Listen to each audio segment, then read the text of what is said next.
जय माता दी। स्वागत है आपके अपने भक्ति चैनल शुभम करोति कल्याणम पर। आज हम माँ भगवती की कृपा से प्रस्तुत कर रहे हैं दुर्गा सप्तशती के दिव्य पाठ को।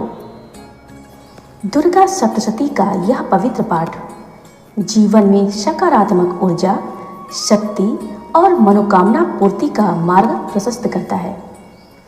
इसे श्रद्धा और विश्वास से सुनने मात्र से ही माँ दुर्गा की कृपा प्राप्त होती है। अगर आप भी माँ भगवती का आशीर्वाद चाहते हैं तो इस वीडियो को पूरा देखें और माँ दुर्गा का स्मरण करते हुए पाठ का श्रवण करें।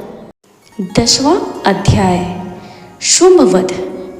मैं मस्तक पर अर्धचंद्र धारण करने वाली शिव शक्ति स्वरूपा भगवती कामेश्वरी का हृदय में चिंतन करती हूँ। वे तपाए हुए स्वर्ण के समान सुंदर हैं। सूर्य, चंद्रमा और अग्नि, ये ही तीन उनके नेत्र हैं तथा वे अपने मनोहर हाथों में धनुष, बाण, अंकुश, पास और शूल धारण किए हुए हैं। ऋषि कहते हैं, राजन, अपने प्राणों के समान प्यारे भाई निशुंभ को मारा गया देख तथा सारी सेना का संहार होता जान शुंभ ने कुपित होकर कहा, दुष्ट दुर्गे, तू बल के अभिमान में आकर झूठ मूठ का घमंड न दिखा। तू बड़ी माननी बनी हुई है, किंतु दूसरी स्त्रियों के बल का सहारा लेकर लड़ती है। देवी बोली, ओ दुष्ट, मैं अकेली ही हूँ। इस संसार में मेरे सिवा दूसरी कौन है? देख, ये मेरी ही विभूतियाँ हैं, अतः मुझ में ही प्रवेश कर रही हैं। तदनंतर ब्रह्माणी आदि समस्त देवियाँ अंबिका देवी के शरीर में लीन हो गई। उस समय केवल अंबिका देवी ही रह गई। देवी बोली, मैं अपनी ऐश्वर्य शक्ति से अनेक रूपों में यहाँ उपस्थित हुई थी। उन सब रूपों को मैंने समेट लिया। अब अकेली ही युद्ध में खड़ी हूँ, तुम भी स्थिर हो जाओ। ऋषि कहते हैं, तदनंतर देवी और शुंभ दोनों में सब देवताओं तथा दानवों के देखते देखते भयंकर युद्ध छिड़ गया। बाणों की वर्षा तथा तीखे शस्त्रों एवं दारुण अस्त्रों के प्रहार के कारण उन दोनों का युद्ध सब लोगों के लिए बड़ा भयानक प्रतीत हुआ। उस समय अंबिका देवी ने जो सैकड़ों दिव्य अस्त्र छोड़े, उन्हें दैत्यराज शुंभ ने उनके निवारक अस्त्रों द्वारा काट डाला। इसी प्रकार शुंभ ने भी जो दिव्य अस्त्र चलाए, उन्हें परमेश्वरी ने भयंकर हुंकार शब्द के उच्चारण आदि द्वारा खिलवाड़ में ही नष्ट कर डाला। तब उस असुर ने सैकड़ों बाणों से देवी को आच्छादित कर दिया। यह देख क्रोध में भरी हुई उन देवी ने भी बाण मारकर उसका धनुष काट डाला। धनुष कट जाने पर भी दैत्यराज ने शक्ति हाथ में ली, किंतु देवी ने चक्र से उसके हाथ की शक्ति को भी काट गिराया। तत्पश्चात दैत्यों के स्वामी शुंभ ने 100 चांद वाली चमकती हुई ढाल और तलवार हाथ में ले उस समय देवी पर धावा किया। उसके आते ही चंडिका ने अपने धनुष से छोड़े हुए तीखे बाणों द्वारा उसकी सूर्य किरणों के समान उज्ज्वल ढाल और तलवार को तुरंत काट दिया। फिर उस दैत्य के घोड़े और सारथी मारे गए। धनुष तो पहले ही कट चुका था। अब उसने अंबिका को मारने के लिए उद्यत हो भयंकर मुदगर हाथ में लिया।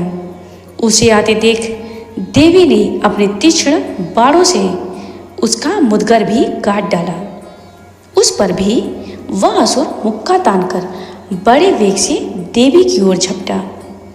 उस दैत्यराज ने देवी की छाती में मुक्का मारा। तब उन देवी ने भी उसकी छाती में एक चाटा जड़ दिया। देवी का थप्पड़ खाकर दैत्यराज शुंभ पृथ्वी पर गिर पड़ा, किंतु पुनः सहसा पूर्ववत उठकर खड़ा हो गया। फिर वह उछला और देवी को ऊपर ले जाकर आकाश में खड़ा हो गया। तब चंडिका आकाश में भी बिना किसी आधार के ही शुंभ के साथ युद्ध करने लगी। उस समय दैत्य और चंडिका आकाश में एक दूसरे से लड़ने लगे। उनका वह युद्ध पहले सिद्ध और मुनियों को विस्मय में डालने वाला हुआ।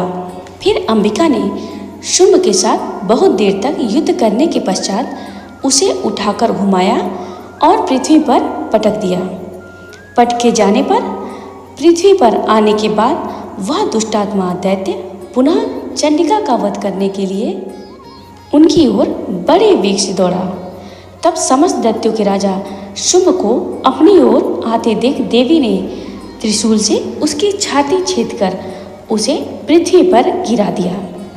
देवी के शूल की धार से घायल होने पर उसके प्राण पखेरु उड़ गए और वह समुद्रों, द्वीपों तथा पर्वतों सहित समूची पृथ्वी को कपाता हुआ भूमि पर गिर पड़ा। तदंतर उस दुरात्मा के मारे जाने पर संपूर्ण जगत प्रसन्न एवं पूर्ण स्वस्थ हो गया तथा आकाश स्वच्छ दिखाई देने लगा। पहले जो उत्पाद सूचक मेघ और उल्कापात होते थे वे सब शांत हो गए तथा उस दैत्य के मारे जाने पर नदियां भी ठीक मार्ग से बहने लगी। उस समय शुंभ की मृत्यु के बाद संपूर्ण देवताओं का हृदय हर्ष से भर गया और गंधर्वगण मधुर गीत गाने लगे। दूसरे गंधर्व बाजे बजाने लगे और अप्सराएं नाचने लगी। पवित्र वायु बहने लगी। सूर्य की प्रभा उत्तम हो गई।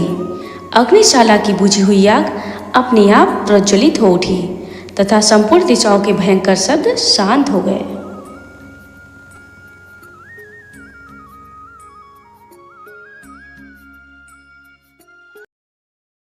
माँ भगवती की महिमा अपरंपार है। जब जब संसार में अधर्म बढ़ता है तब तब माँ दुर्गा अपनी शक्ति से धर्म की स्थापना करती हैं। इस पाठ को सुनने से सभी विघ्न दूर होते हैं और माँ दुर्गा का आशीर्वाद प्राप्त होता है। अगर आपको यह पाठ पसंद आया हो और इससे आपको शांति और शक्ति मिली हो तो वीडियो को लाइक करें, अपने मित्रों और परिवार के साथ शेयर करें और चैनल को सब्सक्राइब जरूर करें ताकि माँ दुर्गा की कृपा सभी तक पहुँचे। जय माता दी। माँ भगवती आपका कल्याण करें।